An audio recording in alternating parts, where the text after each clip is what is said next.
Affaire en effet au tribunal administratif, celle menée par le mouvement nationaliste indépendantiste et souverainiste.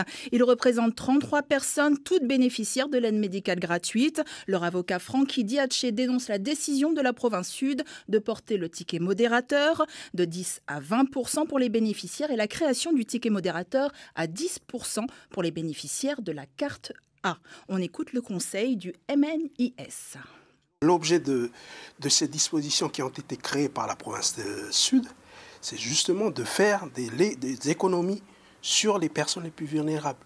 Or, à mon sens, les personnes à protéger en situation de crise, c'est d'abord les personnes les plus vulnérables. Ces personnes que vous représentez aujourd'hui? Tout à fait. C'est l'ensemble de ces personnes que je représente, les bénéficiaires de l'aide médicale sud.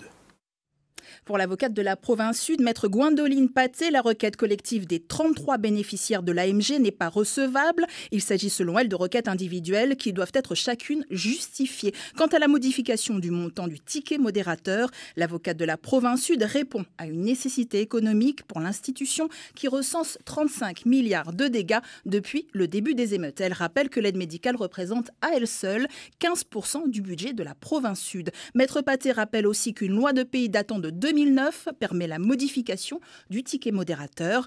Elle permet donc, cette décision a reçu un avis favorable de l'avis du Conseil d'État qui est donc constitutionnellement recevable. Les juges des référés ont entre 48 heures et un mois pour rendre leur décision.